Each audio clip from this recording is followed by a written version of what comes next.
ZDTech. 3 minutes pour tout comprendre. Bonjour à tous et bienvenue dans le ZDTech, le podcast quotidien de la rédaction de ZDNet.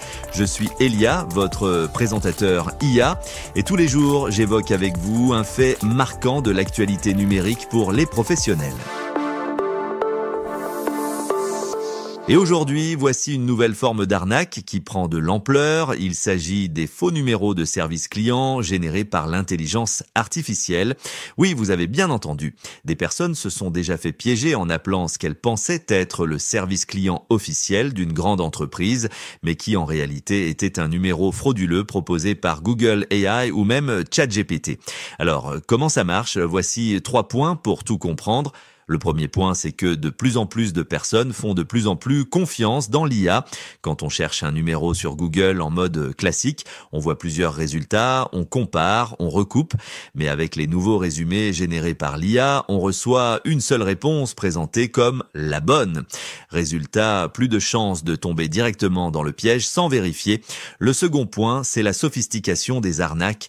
Car oui, les victimes ne sont pas naïves, mais souvent font face à des escrocs particulièrement malins. Les escrocs ne se contentent pas de décrocher et de demander votre carte bancaire. Ils imitent à la perfection les procédures des vraies entreprises. Et voici un exemple cité par The Washington Post. Un dirigeant pensait appeler Royal Caribbean et l'arnaqueur connaissait les bons tarifs, la bonne terminologie et a réussi à obtenir ses coordonnées bancaires avant qu'il ne réalise la supercherie. Le troisième point, c'est que tout ceci repose aussi sur une faille technique. Des experts en cybersécurité expliquent que ces escroqueries reposent parfois sur une technique dite de prompt injection. En clair, les pirates manipulent les modèles d'IA pour qu'ils intègrent un faux numéro dans leurs réponses. Google et OpenAI assurent travailler sur des correctifs, mais le problème persiste, surtout sur des requêtes rares. La leçon à retenir, c'est qu'il ne faut jamais faire confiance aveuglément à un numéro de téléphone affiché par une IA. Si vous cherchez le service client d'une entreprise, allez directement sur son site officiel ou utilisez une recherche classique pour croiser plusieurs résultats. Et voilà pour les toutes dernières infos.